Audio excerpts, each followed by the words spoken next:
simple. Makanya mereka sering kalau tahajud itu di antara makalah Sayyidina Ali paling terkenal dan yang menjadikan beliau punya derajat yang luar biasa itu adalah kafani izzan antakuna li robban wa kafani fakhran an akuna laka abdan. Ya Allah, saya ini sudah begitu mulia, begitu terhormat dan sangat-sangat terhormat karena yang menjadi Tuhan itu Engkau. Jadi rumus pertama itu karena menjadi Tuhan itu Engkau. Hanya Tuhan yang abadi, Tuhan yang pertama, hanya Tuhan yang al-awwal. Coba ya Allah, kalau saya ini punya Tuhan Fir'aun, punya Tuhan mati jadi tontonan lagi, itu kerennya di mana coba? Andai kan kita punya Tuhan Fir'aun, atau punya Tuhan yang asal-usulnya manusia, apapun hebatnya manusia itu, kita punya Tuhan manusia itu. Tuhan yang lapar, yang kalau nggak makan mungkin pingsan, mungkin bisa kena COVID, nanti Tuhannya diisolasi. Kayak apa?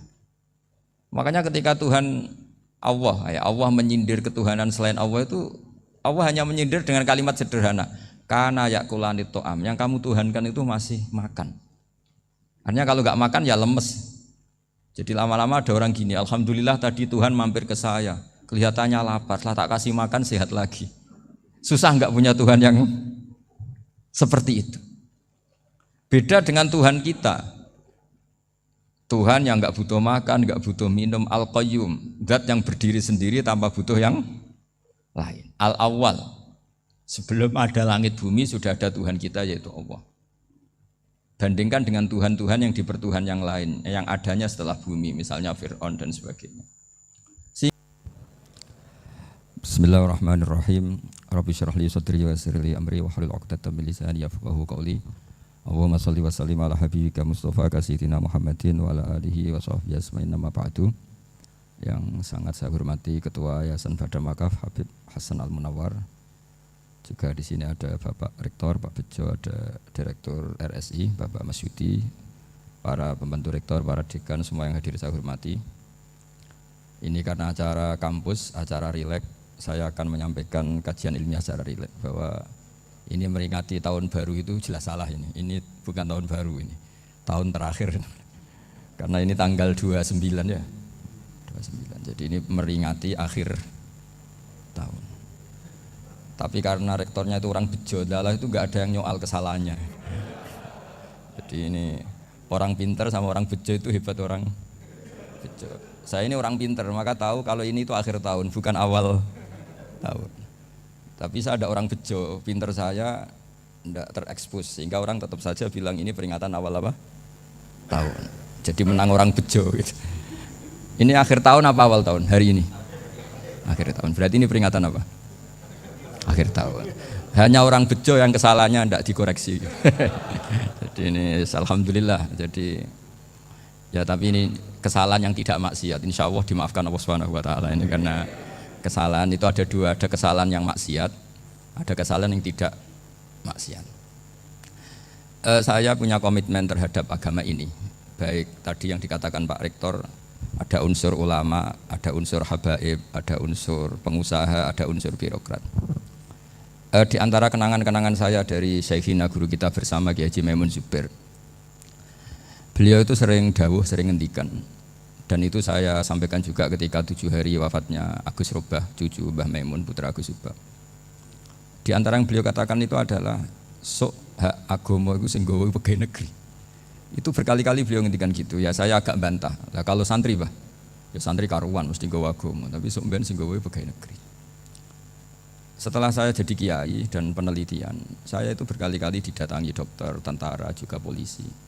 Mereka sering bilang gini, "Gus, saya ini dokter negeri. Saya ke NTT, ke Papua, karena saya muslim, berkebutuhan Islam, maka dibikinkan musola, dibikinkan masjid. Kalau kiai tidak bisa, bikin sendiri urunan mau narik siapa gitu. Mau narik tarikan di jalan yang mau nyumbang siapa. Tapi kalau kebutuhan negara, karena tugas negara, ya difasilitasi negara dan tidak dianggap misionaris karena negara. Begitu juga di beberapa negara yang non muslim, kayak di Argentina, di Venezuela, itu ada masjid, ada kajian Islam ya karena duta besar. Dan itu aparat negara. Disinilah kearifan para ulama berkoalisi dengan umarok dengan makna yang positif bahwa agama ini harus ditopang umarok, sistem negara. Tentu di situ ada tentara, ada polisi, ada macam-macam. Kita sebagai kiai juga nggak berdaya di depan para bandar narkoba apa-apa kalau nggak ada BNN. Kita mau apa dengan korupsi kalau tidak ada KPK. Sehingga kearifan para guru-guru kita, mulai Mbah Maimun, bapak saya sendiri, NU, Muhammadiyah, semua ormas-ormas Islam itu pasti maulah kerjasama. Karena kita siapa ya? Kalau tidak kerjasama. Dan di antara pesan Rasulullah SAW adalah yaduwahi ma'al jamaah. Jadi apa ya, kebersamaan itu sudah berkah. Fa inna yadawahi ma'al jamaah. Jadi berkah. Lalu kenapa saya kalau ngaji bawa kitab? Ini agak sebetulnya itu lazim. Lazim itu suatu yang harus. Tapi karena kelamaan mubalek itu tidak pakai kitab. Seakan-akan bawa kitab itu yang aneh. Sebenarnya aneh mereka.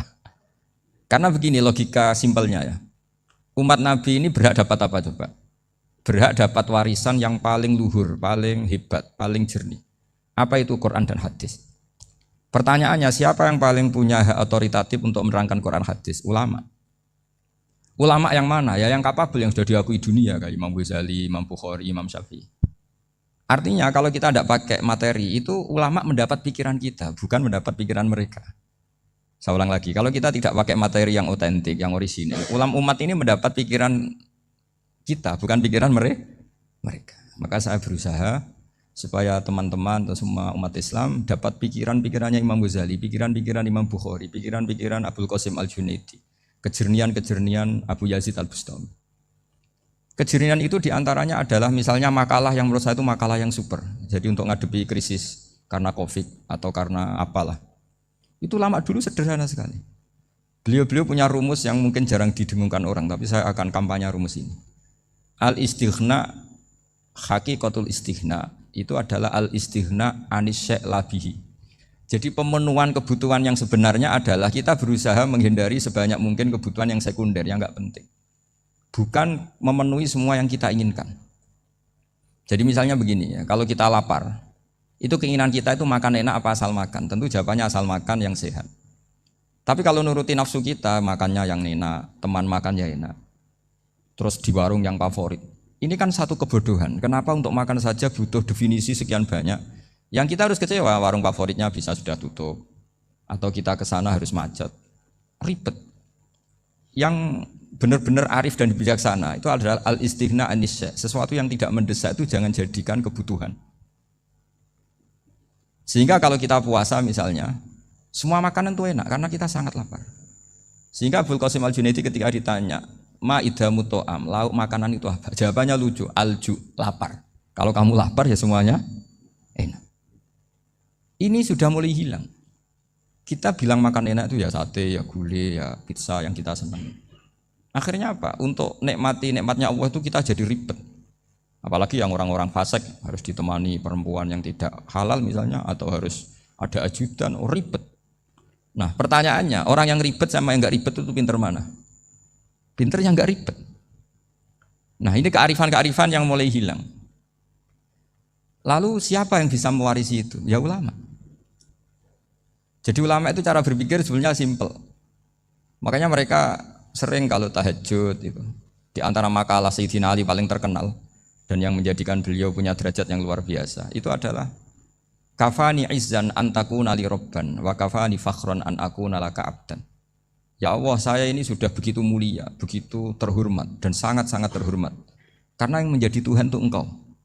Jadi rumus pertama itu karena menjadi Tuhan itu Engkau. Hanya Tuhan yang abadi, Tuhan yang pertama, hanya Tuhan yang al-awwal.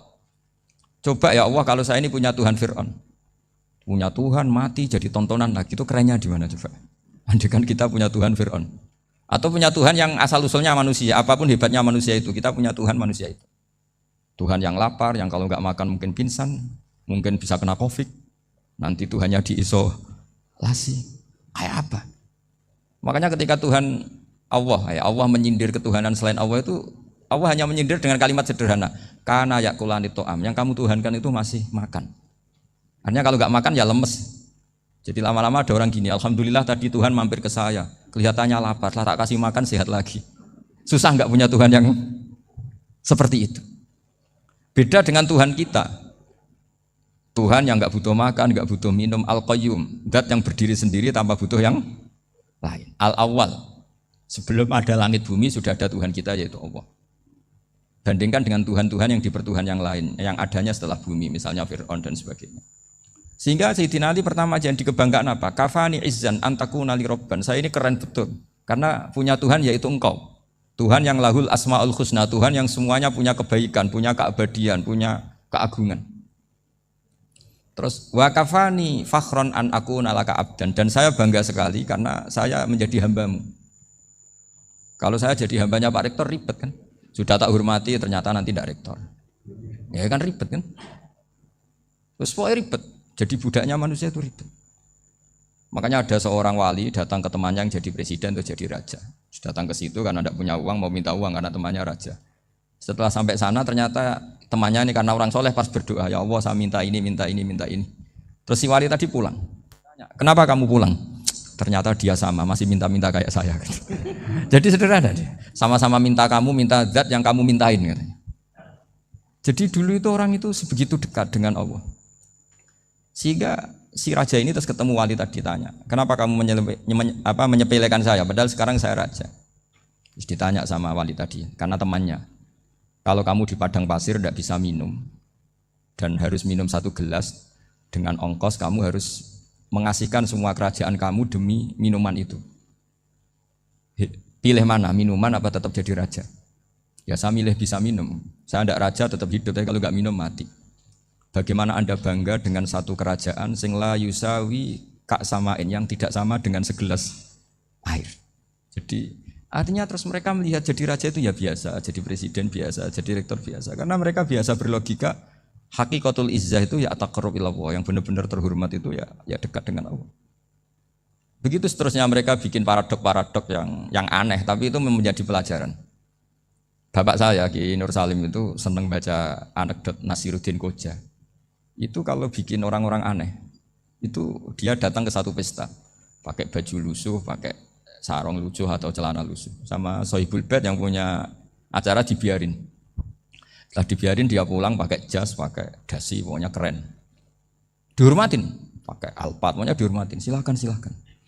Pas dia disuruh minum, minumannya itu disokkan saja ke sakunya. Jas, kamu harus minum yang banyak, karena kamu yang dihormati, bukan saya. Terus makanannya semuanya diletakkan di saku, ada apa? Ayo kamu makan yang banyak. Alpatnya juga gitu, dikasih sate apa? Ayo kamu makan yang banyak. Mereka tidak melihat saya, melihat kamu. Akhirnya orang satu pesta itu istighfar semua, berarti kita ini salah. Terus dia pidato, kenapa kamu uang gitu? Tadi saya datang, orangnya sama. Gara-gara beda pakaian, penghormatannya beda. Berarti yang berhak dapat makanan ini jasa ya, bukan saya. Betapa naifnya kita sebagai orang. Ternyata kita masih hormat sesuatu yang seperti itu, yang atribut lah. Jadi orang-orang sufi itu orang yang bisa menertawakan dunia. Akhirnya ya, pertama dia ada ke orang gila, masa jas dikasih makan, dikasih minum. Tapi secara fikih dia benar, haram dia makan. Karena pas dia datang dibiarin, setelah pakai jas dikasih makan. Berarti hakikat yang dapat rezeki siapa? Jasnya apa orangnya? Jasnya apa orangnya? Jasnya. Jadi itu orang-orang sufi, kearifan orang-orang dulu itu bisa ngelola hal-hal yang keseharian menjadi luar biasa. Ada seorang wali melihat istrinya makan 1 piring, anaknya makan 1 piring. Ditanya, kalian kenyang? Wah kenyang sekali. Melihat anaknya minum kopi 1 cingkir senang, kalian senang sekali. Wah kalau senang dengan hal-hal yang murah bisa, ngapain harus senang dengan hal-hal yang mewah, bodoh sekali saya. Sehingga terus mereka bisa qanaah. Qanaah itu ya hidup itu simpel, sederhana. Jadi tentu saya tidak akan ngomong yang muluk-muluk, selain itu tidak bidang saya juga apa ya. Kita ini butuh obat di kondisi Covid seperti ini. Butuh kesederhanaan, butuh apa ya, istighna tadi. Kita harus istighna billah an ghairillah. Jadi sudah cukup bahwa Allah ini segalanya. Sehingga tadi saya dengarin himnenya Unisula, yang paling saya kagum adalah dimulai dengan kalimat-kalimat thayyibah. Di antara tugas suci Nabi Ibrahim dan semua nabi adalah wa ja'alaha kalimatam baqiyatan fi aqibi. Nabi Ibrahim itu nabi yang diberi gelar Allah. Dia adalah nabi yang menjadikan kalimat tauhid itu kalimat yang abadi. Fi akibih, di anak turunnya, di semua generasinya, baik anak turun karena gen maupun karena pembinaan, karena pendidikan.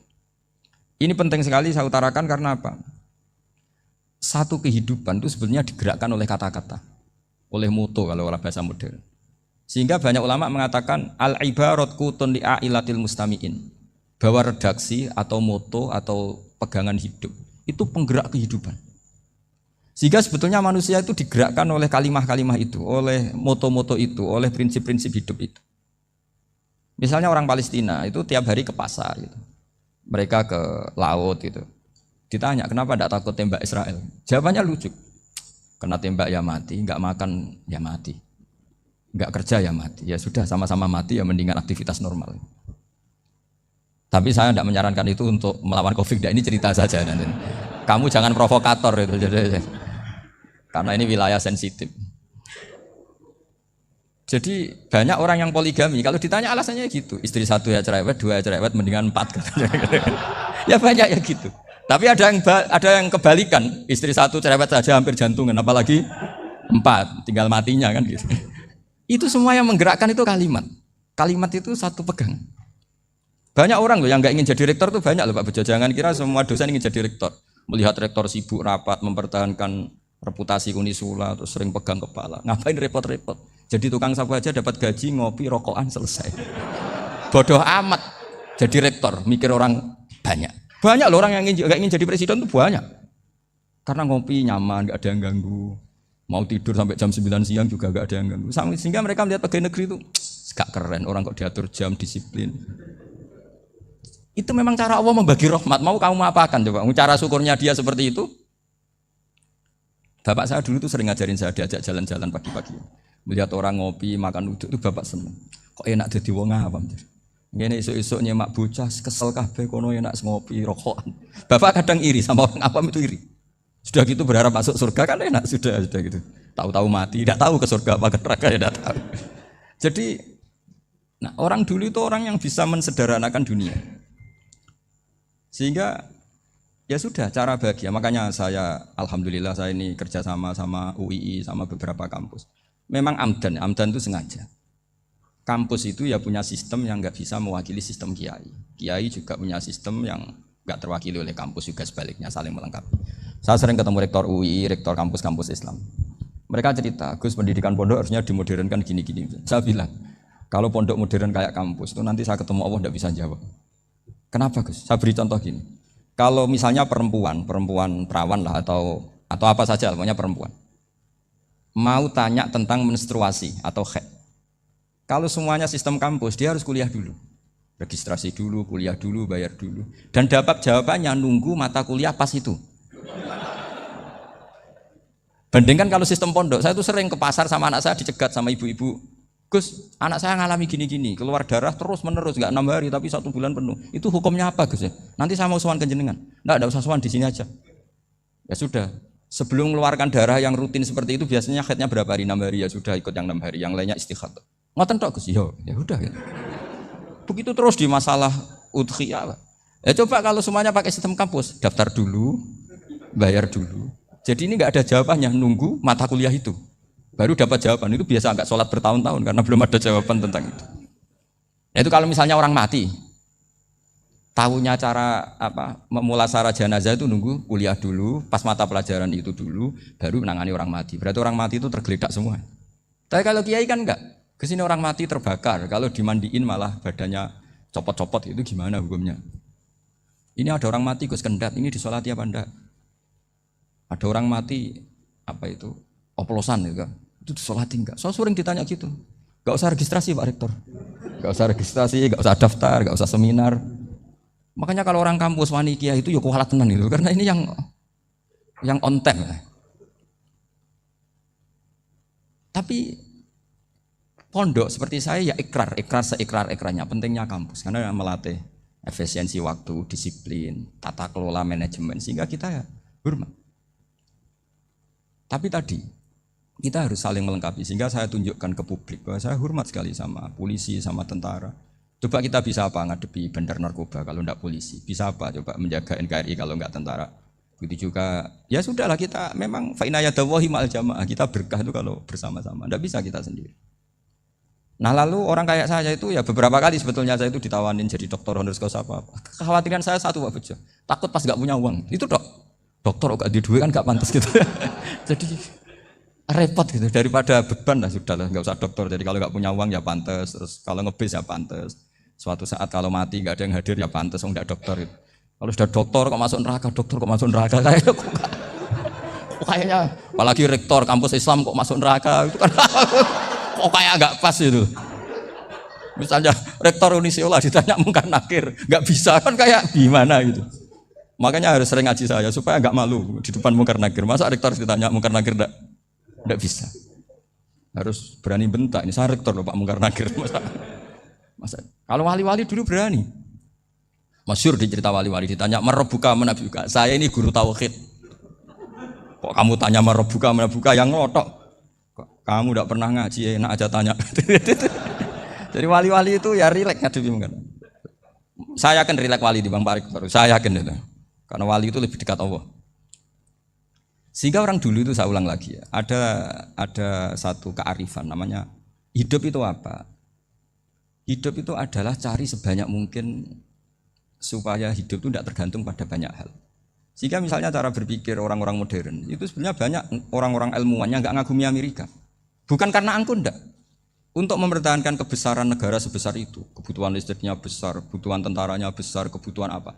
Sementara negara kayak Venezuela atau Swiss, kebutuhannya ada banyak. Pertanyaannya, yang tergantung dengan banyak hal sama yang tidak tergantung banyak hal, itu pinter mana?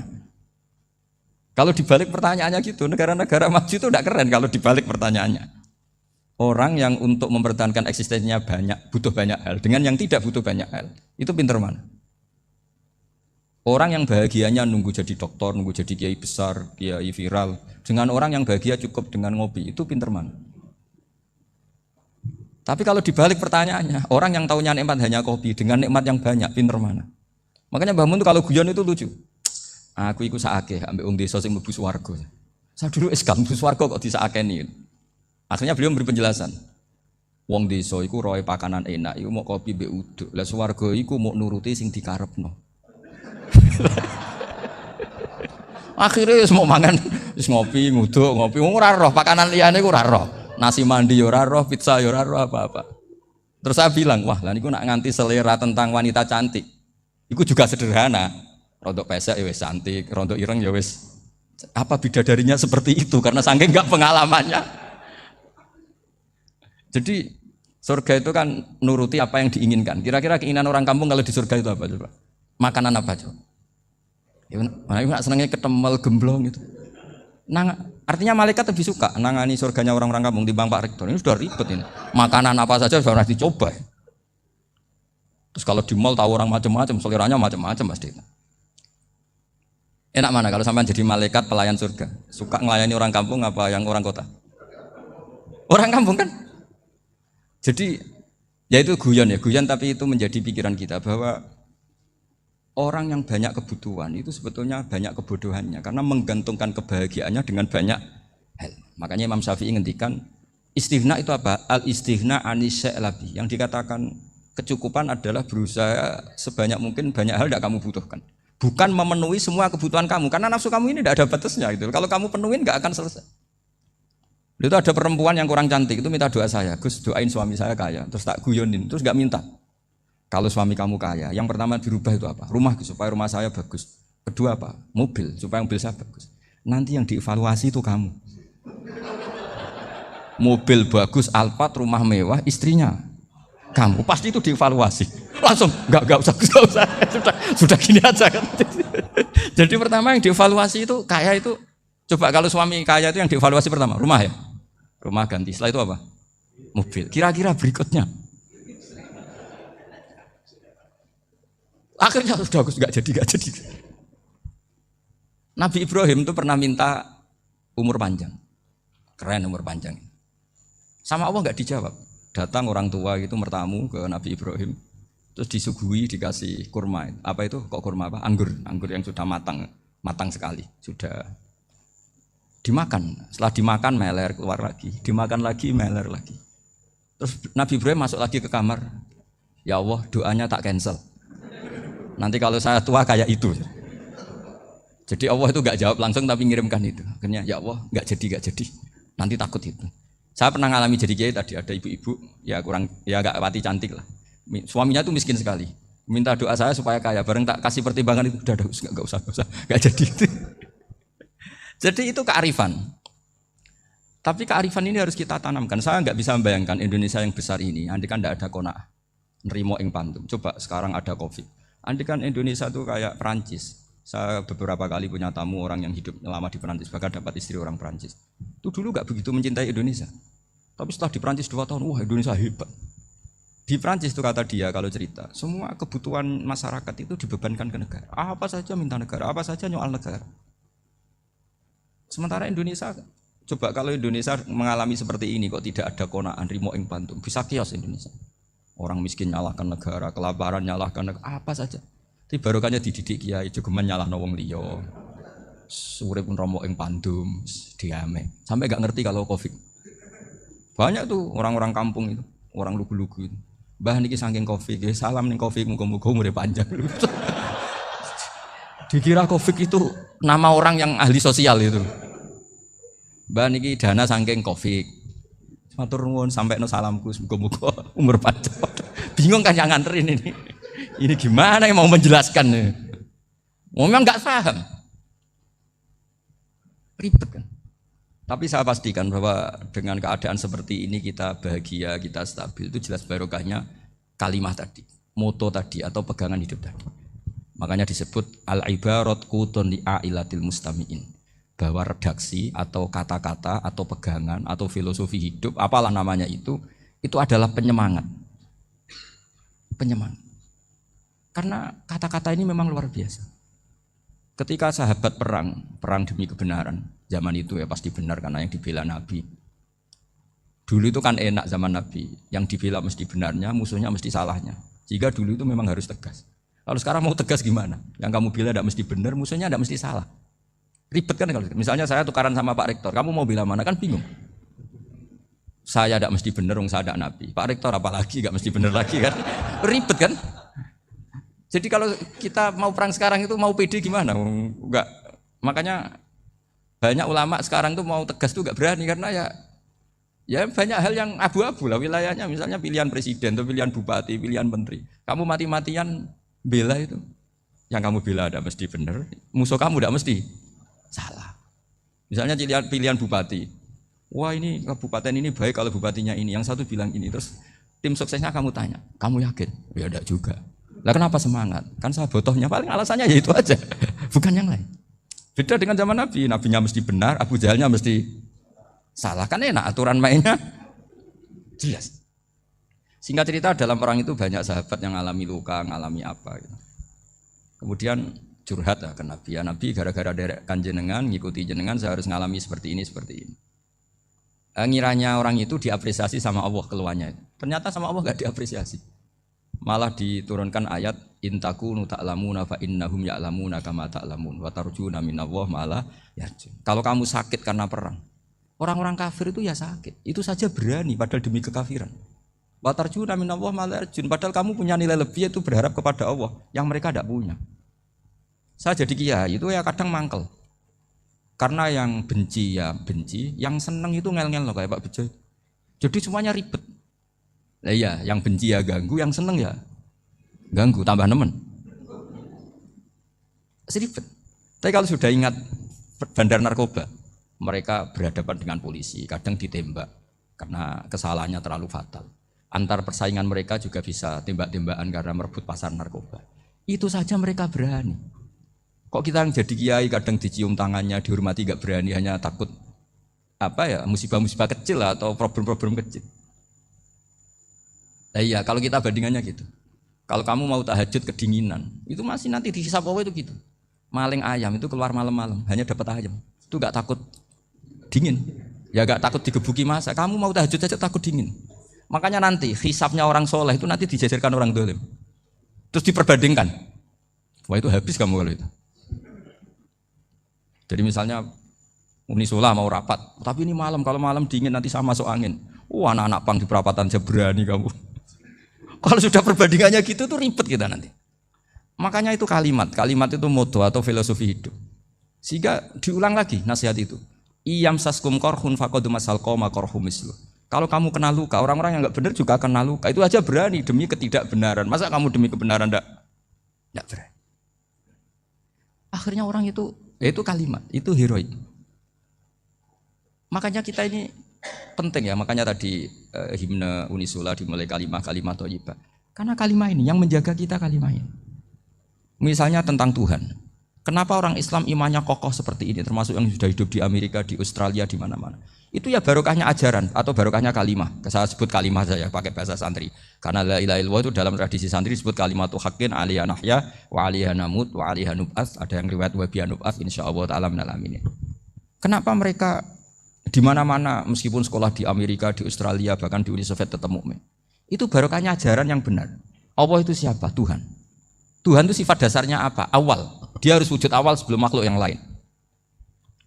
Sehingga ketika ada negara yang maju, yang tertib, manajemennya tertib, masyarakatnya makmur, tapi punya Tuhan yang tidak seperti itu, tidak awal, itu sudah gak nyaman. Karena ndaklah keren Tuhan saya, karena Tuhan saya itu al-awwal, zat yang pertama. Tuhan saya keren lah, zat yang gak mati. Tuhan yang gak mati, yang gak pernah mengalami kematian.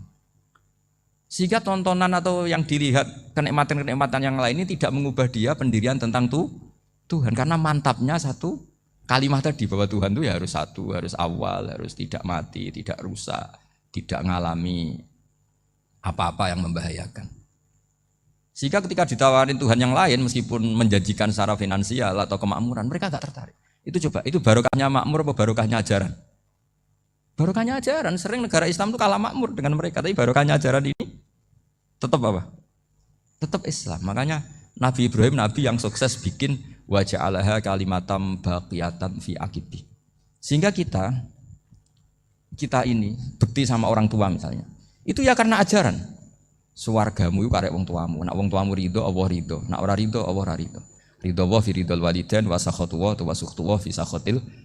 Sehingga ketika ada orang tua yang agak brengsek gitu, anak-anak tetap hormat. Punya orang tua yang miskin, yang sudah miskin, tukang tombok nomor, banyak kan di kampung gitu. Ya tetap hormat. Coba kalau dari awal kita ngajari orang tua kamu hormati ya kalau baik, kalau enggak usah. Bisa geger Indonesia. Tapi barokahnya ajaran-ajaran itu Indonesia tertib karena ada ajaran. Nah ini di sini pesantren dan Unisula semua harus berkontribusi membuat ajaran yang benar itu adalah ciri utama Islam. Sehingga Islam ini dimulai dengan ajaran kalimatu haqqin alaiha nahya wa alaiha namut. Sehingga kita tenang seperti ini. Saya ini termasuk kiai yang tenang. Meskipun kata orang banyak saya ini kiai besar, tapi termasuk kiai yang paling tenang. Termasuk yang paling tenang. Karena saya ini pakai mazhab orang-orang hebat. Saya berkali-kali cerita, orang kayak Imam Syafi'i itu orang yang luar biasa. Saya berkali-kali cerita. Orang yang tadi nyium tangan kamu ya Imam Syafi'i, di belakang tuh ngerasani kamu, menghujat kamu. Jawabannya enak saja. Berarti saya alhamdulillah orang yang wibawa. Buktinya di depan saya enggak berani. Jadi enteng saja. Diceritain sebagian kampung, sebagian separuh dari warga kamu itu enggak suka kamu. Ya bagus lah enggak suka saya, enggak akan utang duit saya. Di mana-mana orang utang itu karena teman dekat. Kalau enggak seneng pasti minimal enggak utang, enggak pinjam mobil, enggak pinjam apa. Berkah mana yang seneng sama yang gede? Jadi dianggap enteng saja. Semua yang dialamin dianggap enteng saja. Misalnya punya istri pemarah, ya baguslah marahin suami. Kalau marahin tonggo malah ribet. Jadi kamu harus terima kasih kalau dimarahin istri. Baguslah marahin saya mah, kalau marahin tonggo ribet. Jadi enteng saja. Tapi kita sekarang tuh karena nafsu ya, sehingga menghadapi hidup ini ribet. Ulama dulu kalau mau mati itu senangnya bukan main. Sudah lama saya ini ingin gak maksiat. Kayaknya gak maksiat paling efektif itu mati. Ya tidak apa-apa Gusti, kalau sebaiknya mati ya mati aja. Enteng saja. Jadi melihat kematian itu akhir dari segala keburukan atau potensi keburukan. Apapun baik kita sekarang, suatu saat mungkin kita gak baik. Yang bisa menghentikan ketidakbaikan atau potensi ketidakbaikan itu apa coba? Mati kan? Berarti mati itu mengerikan apa menyenangkan? Mesti kamu tidak berani menjawab. Meskipun secara ilmu kamu berani, tapi secara rasa gak berani kan? Saya ulang lagi ya, yang bisa menghentikan keburukan atau potensi keburukan itu apa coba? Apa? Kematian. Berarti kematian itu menyenangkan atau menyusahkan? Apapun kamu tidak berani jawab karena kamu agak-agak duniawi itu kelihatannya. Tapi secara ilmu, kamu tahu kan kalau mati itu tidak buruk-buruk banget. Karena apa? Itu akhir dari segala keburukan. Sehingga Nabi ngajarkan kalimat itu begitu luar biasa. Allahumma ahyini maka natil hayatu khairan li. Wa tawaffani maka natil wafatu khairan li. Nabi melihat dunia itu begitu indah. Ya Allah, kalau saya ini hidup, anggap saja hidup ini ziyadatan li fi kulli khairin, menjadi modal saya menambah segala kebaikan. Jika suatu saat saya mati, anggap mawon rohatan li min kulli syarrin, itu akhir dari segala keburukan saya. Sehingga mati hidup ya baik karena di situ kita bisa berkontribusi beramal soleh, mati juga baik karena mengakhiri segala keburukan. Nabi nate ngendikan lagi, ajaban li amril mukmini inna amrahu kullahu khair. Orang mukmin itu mengagumkan, semuanya baik. In asobathu na'ma syakara fakana khairan lah. Kalau baru dapat nikmat dia syukur, maka itu baik. Wa in asobatu dharra sabara. Kalau dapat masalah mereka sabar, itu juga baik. Sehingga orang mukmin dua sisinya pasti baik. Itu juga kalimat, maksudnya moto atau pegangan hidup. Nah, berikut ini saya beri contoh, ini kenangan saya, ini contoh terakhir. Masalah jadi orang terkenal maupun tidak. Di sini dicontohkan Imam Ghazali di halaman 367 di kitab saya 367, juznya 3 di kitab Ihya Ulumuddin. Di sini beliau cerita betapa untuk menjaga ikhlas sebaiknya orang itu tidak terkenal, tidak syuhrah, tidak terkenal. Oke, itu kita sepakat ya, karena kalau terkenal mungkin orang dipaksa publik dengan tanda kutip untuk selalu berbuat baik, tapi karena jaim lah, jaga image atau apa. Tapi ketika dibalik pertanyaannya, kamu rela yang terkenal itu orang nggak benar, sementara yang orang benar itu nggak terkenal. Lalu masyarakat tahunya yang tidak benar. Kalau pertanyaannya dibalik gitu, orang baik wajib terkenal enggak? Kalau pertanyaannya dibalik seperti itu. Dokter yang benar tidak terkenal, yang malpraktek terkenal. Kamu ingin kondisi seperti itu? Gak ingin kan? Kampus yang bagus gak terkenal, kampus yang bagus gak terkenal, yang gak bagus. Nah, artinya apa? Gara-gara olah kata, olah pikiran, ini logika jadi rubah.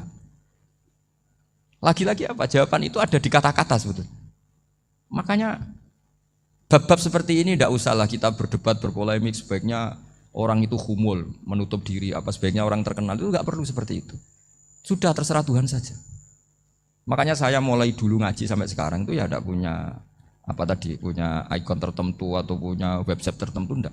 Sudah terserah pangeran. Saya juga tidak sok suci materialistik atau enggak, ya tidak mikir saya. Bukan apa-apa ya, karena saya ini kiai, jadi biasa urusannya sama Allah, tidak sama makhluk. Jadi pusing kalau sama sarah-sarahnya makhluk itu pusing. Meskipun rektor kalau nasihati saya pasti tidak saya terima, itu tetap makhluk, itu sudah ada ngefek kalau saya itu sudah ada itu. Bukan karena saya sombong, ya memang makhluk betul gitu, bukan. Cuma nasibnya bejo aja, tapi makhluk tetap makhluk. Saya beri contoh ya. Ini makalah yang ditulis Imam Ghazali. Ya, i'lam aslahakallah anna aslal jah wa intisarus sayyid atau sayyidi wal istihar. Bahwa mazmum itu. Balil mahmudu al-khumulu illa man syaharahu wa ta'ala linasri dini min ghairi takallufi talabi syuhrati minhu. Jadi kalau kamu ingin ibadah kamu selamat, ya kamu jangan terkenal. Tapi resikonya adalah kalau kebaikan itu tidak terkenal, maka enggak dikenali. Kalau enggak dikenali berarti masyarakat hanya punya percontohan yang tidak baik, karena yang baik tidak terkenal. Jadi itulah ulama-ulama dulu. Jadi apa-apa itu dibanding-bandingkan. Kemudian nanti kelihatan, jawabannya itu kelihatan. Jadi ulama dulu itu biasa ngarang misalnya afatun nikah, sisi negatifnya nikah, harus ngurmat istri, harus macam-macam, kalau terlantar itu ya dosa. Seperti tadi Pak Marsudi cerita, kalau orang ngapalkan Quran itu takut lupa, kalau lupa itu jadi dosa. Pertanyaannya, kalau semua orang takut lupa, takut dosa, semua orang nggak hafal Quran karena potongan-potongan lupa. Cara berpikir tidak seperti itu. Kalau berpikir ya namanya hafalan, ya inginnya hafal, kan nggak ingin lupa.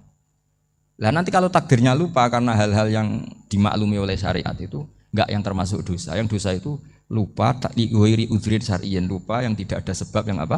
Syar'i. Tapi lupa bawaan EQ-nya tidak bagus, lupa bawaan sering dibentak. Oh itu nggak masalah karena bawaannya orang tertekan itu ya lupa. Coba kamu hafal Quran, terus punya kredit jatuh tempo, pas hari itu aku yakin nggak cerdas sudah. Itu bawaannya orang tertekan itu pasti lupa. Jadi ya saya teruskan ya. Jadi terus ada makalah yang sangat bagus sekali tentang itu. Saya baca. Wa yadullu ala dzalika anna Allah azza wa jalla amaral anbiya'a bi idharil amali lil iktida wa khassahum bi mansibin nubuwah. Wala yajuzu ayyudhanna bihim annahum khurrimu afdhalal amalen.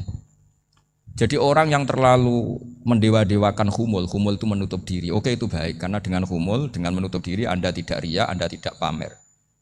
Tapi kata Imam Ghazali, kamu juga harus ingat di antara syaratnya Nabi itu harus mengumumkan kalau beliau itu seorang Nabi. Harus memaklumatkan kalau beliau seorang nabi supaya bisa diikuti. Caranya sholat harus diumumkan sehingga nabi itu mengatakan harus jamaah. Karena dengan cara jamaah itu bisa shollu kama ra'aitumuni usolli. Coba kalau nabi sholatnya nggak diperlihatkan, kamu harus sholat yang benar. Caranya gimana ya Rasulullah? Itu rahasia. Bingung nggak kira-kira? Bingung nggak? Ya misalnya amal rahasia selalu lebih baik. Terus ada pertanyaan, Nabi ngendikan kamu sholat yang benar. Caranya gimana Nabi? Ya itu rahasia. Terus gimana coba? Tapi Nabi ngendikan apa? Shollu kama ra'aitumuni usolli. Ya sudah kamu sholat, niru saya sholat. Berarti Nabi sholatnya diperlihatkan apa disembunyikan? Diperlihatkan. Jadi begitu juga saya berkali-kali bilang, orang tahu kalau itu bidan ya berdasar tulisan itu bidan. Tahu kalau itu dokter gigi ya itu dokter gigi. Jangan sampai gara-gara tidak ada tulisan mau beli alat bangunan di dokter gigi, mau periksa gigi di toko bangunan. Gara-gara apa? Nggak ada maklumat. Nah, di sini ulama-ulama selalu memaklumatkan dirinya. Termasuk Imam Ghazali ketika ngarang kitab dinamai Ihya Ulumuddin, bahwa kitab ini bisa menghidupkan ilmu-ilmu agama yang mulai hilang. Begitu seterusnya. Jadi ini ngaji ya, jadi orang itu harus ngerti, jadi jangan nuruti emosi sendiri atau logika sendiri bahwa saya suka humul, ya monggo, agama Islam menyediakan sarana itu. Uzlah itu ya punya sisi kebaikannya sendiri. Tapi syuhrah terkenal asal tidak nuruti nafsu juga punya sisi kebaikannya sendiri. Setidaknya umat ini punya satu master kebaikan yang mudah diakses. Tapi tadi saya ulang lagi, jangan karena hadzun nafsi, jangan karena kepentingan pribadi. Makanya di sini disebutkan wa yadullu ala dzalika ay ala syuhrah anna Allah taala amarul anbiya bi idzharil amal lil iktida. Allah selalu memerintahkan para nabi kalau ngamal kebaikan ya harus dimunculkan supaya bisa ditiru. Yaitu tadi kita tidak bisa bayangkan kan kalau misalnya nabi menyuruh kamu harus sholat yang benar, kemudian sholatnya nabi sembunyi. Lalu ditanya, nabi saya niru siapa? Wah itu rahasia, kamu nggak boleh lihat sholat saya takut tidak ikhlas. Ribet kan? Sehingga jamaah itu statusnya tetap harus. Nah bedanya harus ini ulama berpendapat harus yang apa? Fardu kifayah. Tapi fardu itu maknanya harus. Tapi bukan berarti kalau nggak jamaah sholatnya nggak sah, nggak. Tapi statusnya jamaah tetap apa? Harus. Nah barokahnya harus ini orang yang baru sholatnya langsung benar karena ada yang diikutin. Coba kalau mantan dukun baru sholat terus sholat sendiri, itu mesti mirip mantra. Karena dia tidak ada master percontohannya. Tapi barokahnya ada master, orang paling bodoh pun kalau sholat ya benar, karena standar ada komandonya, ada imamnya. Sehingga Imam Ahmad malah berpikir keras, syarat sahnya sholat itu harus jamaah. Cara pikirannya Imam Ahmad, keras sekali beliau. Jika kalau orang sholat sendiri kok ada orang lain yang maunya berjamaah harus bayar, orang itu harus bayar demi sahnya sholat. Itu madzhabnya Imam Ahmad. Tapi kalau madzhab Syafi'i hanya mengatakan itu fardu kifayah, yang kalau satu komunitas gak mau melakukan semuanya apa? Dosa. Ya jadi ini sebelum sesi ringan tanya jawab, hanya 2 saja tanyanya, nggak boleh banyak-banyak, nanti nggak pulang-pulang saya. Jadi tak baca lagi biar dapat berkahnya Imam Ghazali. Wa qala qaumun asirru afdalu minal alaniyati. Terus kata sebagian ulama al-alaniyah itu afdal minasirri. Terus diperbandingkan baik yang mana amal dipertontonkan sama ndak. Terus kata Imam Ghazali, kalau orang itu bisa jaga tidak riya, maka sebaiknya dipertontonkan karena kebaikan harus yang muncul, bukan yang tidak baik yang muncul. Makanya ketika Unisula memaklumatkan diri sebagai ingin jadi generasi khairah ummah, itu kalau diterjemah itu kan wow, khairah ummah, umat terbaik. Itu kan kayak agak angkuh. Tapi nggak apa-apa, itu nggak apa-apa. Masa kita kampanye Unisula siap degradasi moral, kan ya lucu kan? Masa jualan gitu kan ya lucu. Ya sudah, kita memang ingin mengkhidmati ummah, berbakti dengan umat, membantu supaya jadi generasi khairah apa? Tidak apa-apa, dimaklumatkan supaya dengan itu umat punya sarana. Oh kalau ingin jadi khairah ummah, kuliah di sini. Jangan lalu enggak gitu. Ya sama kita dokter, maklumatkan saja dokter gigi, dokter kandungan, dokter bedah. Sehingga orang kalau mau bedah ya jangan ke dokter kandungan. Jadi barokahnya maklumat ya. Jadi saya mohon sekali ini, saya sendiri sebetulnya orang yang enggak siap terkenal sebetulnya, tapi ya sudah terserah Allah saja. Kalau itu cara Allah menyebar kebaikan, ya monggo. Pokoknya kita tawakal saja sama Allah Subhanahu wa ta'ala. Ya, saya kira demikian. Assalamualaikum warahmatullahi wabarakatuh. Matur suwun Gus. Alhamdulillah sesi tanya jawab. Gus 2 nggih. Ya, ini ada dari Yogi Banjarmasin, satu tipe dengan Ahmad Banyuwangi, satu tipe dengan Rizka Pekanbaru. Yang dari Banjarmasin itu, Gus mohon izin ngaji lewat jarak jauh, baik melalui YouTube ataupun lewat medsos. Namun sanadnya bagaimana Gus? Sebab masa kini belum bisa ketemu langsung. Terus Reska kan baru ini trik mendidik akidah anak sejak dini, pripun? Terus Ahmad Banyuwangi ini bagaimana kaum milenial, ini karena setipe Gus, generasi XYZ yang lahir tahun 2000-an, bagaimana membuat menarik belajar tasawuf bagi generasi anak-anak. Nggih, namung niku. Tapi setunggal tipe nih tasawuf. Bagaimana belajar tasawuf untuk generasi-generasi yang cik nom-nom niku. Terus satu itu tipe dengan mendidik anak. Kemudian yang nomor 2 mohon izin ngaji jarak jauh. Sanadnya pripun? Karena belum bisa ketemu. Begini ya, saya mungkin yang kesekian kali ya punya tamu dari Kalimantan, dari Sulawesi. Memang kalau sebagian mereka pernah mondok itu tersiksa karena ngaji saya hanya lewat virtual atau lewat medsos. Kebaikan itu pasti sudah benar. Jadi dengan ketemu langsung maupun enggak itu secara sana itu sudah cukup. Cuma ada beberapa kebenaran yang butuh jelimet, butuh tahqiq, itu yang harus ketemu langsung. Tapi kalau yang kebenaran-kebenaran umum itu tidak perlu, karena kebenaran itu bahasa lainnya itu al-ma'ruf, sesuatu yang mudah dikenali oleh akal, oleh nurani, oleh komunitas, oleh sistem sosial. Sementara mungkar itu sesuatu yang aneh. Andai kan tidak ada agama pun, orang akan bilang selingkuh itu mungkar. Andai kan tidak ada agama pun, sesuatu milik siapa harus jelas. Sehingga diaturlah ini istrinya ini istrinya ini barangnya ini. Yang paling berhak make apa ya yang punya kan? Makanya nikah itu disebut ma'ruf. Yang boleh make ya yang punya. Misalnya yang boleh make mobil itu ya yang punya atau yang dapat izin. Itu disebut ma'ruf. Lalu yang enggak punya kok make, itu namanya mungkar. Ya aneh, enggak punya kok make tanpa izin. Sehingga kebaikan-kebaikan seperti ini enggak butuh sanad karena semua orang pasti kenal. Makanya disebut kebaikan itu al-ma'ruf. Kemungkaran disebut mungkar. Jadi ma'ruf maknanya arafahul aklu, akal ini mudah menerima. Mungkar maknanya angkarohul aklu, akal ini menjadi aneh. Kan nggak mungkin lah orang yang waras mau ini ada minuman, kalau kamu minum hilang kesadaran, minuman ini halal, itu aneh nggak? Aneh kan? Tapi kalau kebalikannya ini minuman manfaat untuk stamina, manfaat untuk kesehatan, maka ini halal. Nah agama itu datang dengan sesuatu yang ma'ruf dan menolak sesuatu yang mungkar. Nah kebaikan-kebaikan seperti ini itu Pak Rektor nggak perlu sanad karena itu sudah lazim, sudah keniscayaan. Lalu ada kebenaran yang butuh detail. Misalnya begini, wali nikah itu siapa? Wali nikah itu adalah bapaknya dan mbahnya misalnya. Nah kalimat dan mbahnya ini salah kalau dalam fikih Islam. Karena mbah dalam bahasa Jawa itu bisa mbah dari ibu. Sementara dalam otoritas Islam nggak memberikan hak ke mbah dari ibu. Seperti ini nggak boleh. Terus misalnya orang Kalimantan nikahkan putrinya dinikahkan oleh mbah dari ibunya hanya karena berdasar fatwa. Oh kemarin Gus Baha atau Kiai siapa dawuh wali itu kalau nggak bapak ya mbah. Wong ini mbahnya. Nah itu butuh detail. Yang dimaksud mbah di bab wali adalah abul ab, bapaknya bapak, bukan sekedar mbah. Nah hal-hal seperti itu mohon sekali untuk tidak kesusu atau tidak tergesa ngambil kesimpulan karena itu butuh fikih yang apa? Detail. Ya butuh fikih yang apa? Detail. Padahal istilahnya sama, wali itu bapak dan mbah. Sehingga dalam kitab-kitab matan misalnya kalau ada fa'ahakul auliya bitazwid abun summa jadun itu pasti sama Sarah dikritik. Al aula ayyakula abul ab, seharusnya jangan dikatakan mbah karena kalau mbah memasukkan dari ibu. Yang benar adalah abun fa'abul ab, bapaknya bapak. Nah, jadi kira-kira gitu Pak Irton. Gantian jenengan yang menjelaskan ini.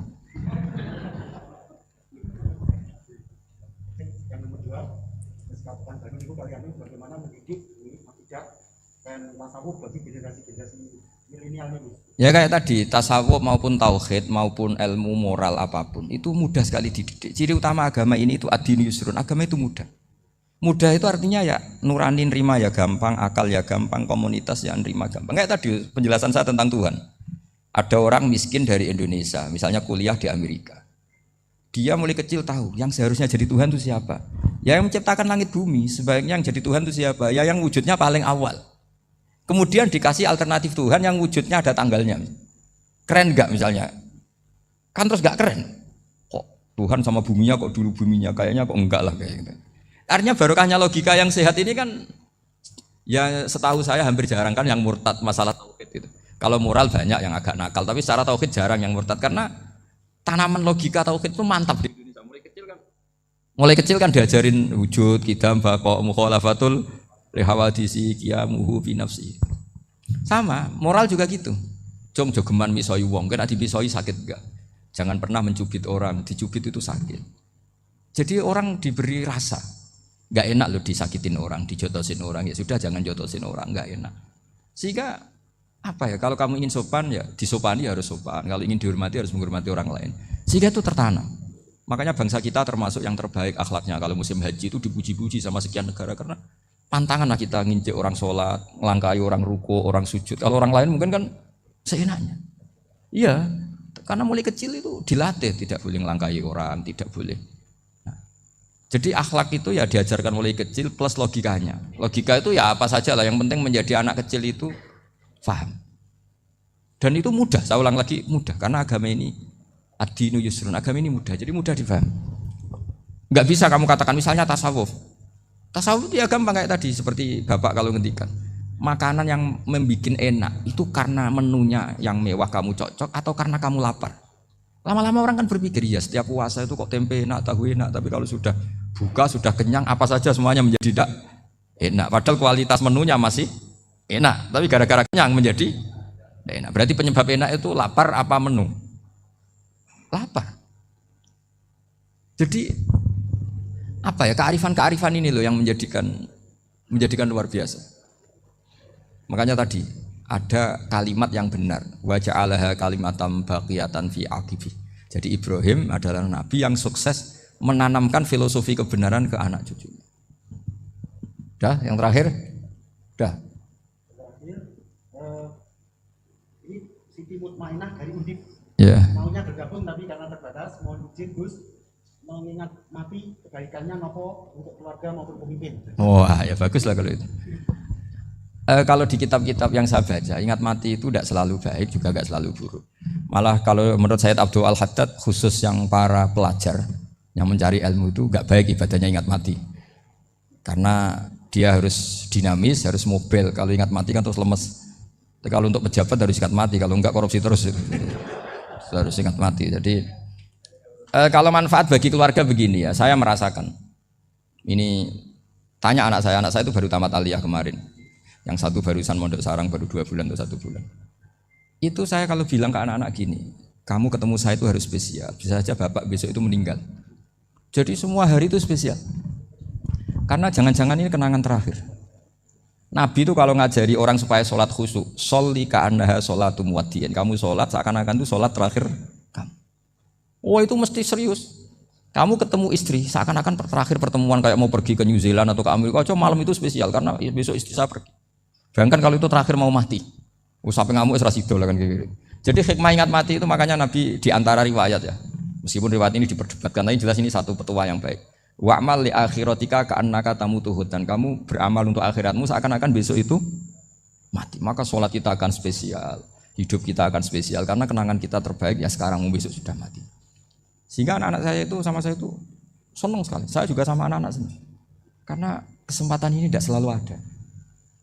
Jadi tapi ada kalimat untuknya wa'mal lidunyaka i'mal lidunyaka ka'annaka ta'isu abadan. Untuk duniawi kamu seakan-akan hidup selamanya. Itu maksudnya itu rileks saja. Misalnya hari ini urusan nggak selesai, besok masih ada hidup. Nggak selesai, besok masih hidup, sehingga rileks.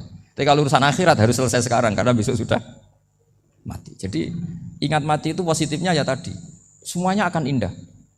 Coba orang yang mau meninggalkan Indonesia, misalnya nyuwun sewu LSM yang biasa demo atau mahasiswa yang biasa demo, terus tawarin, besok kamu kuliah di Rusia. Itu warung apa saja kenangannya baik semua karena mau meninggalkan Indonesia. Tapi kalau tahu nggak meninggalkan Indonesia, demo terus. Orang-orang sering demo, tawarin ke luar negeri, kira-kira mau enggak? Pasti lebih suka apa? Indonesia. Orang paling miskin yang ngeluh, terus di dunia ngeluh, enggak pernah nikmat, tawarin mati, mau enggak? Enggak mau kan? Jadi untuk supaya hidup ini nikmat, semuanya itu anggap kenangan terbaik Anda, dan itu bisa saja kenangan terakhir. Makanya resepnya Nabi supaya sholat khusyuk apa? Sholli sholatam muwaddi'in, kamu sholat, ka'annaha sholatu muwaddi'in, seakan-akan itu sholat apa? Terakhir, sehingga terus kita nyaman, kita apa, dan kita nganggap ini sholat yang terakhir. Nanti ternyata masih lagi, ya sudah itu sholat yang terakhir lagi, sehingga semuanya apa? spesial. Ya gitu Pak Rektor.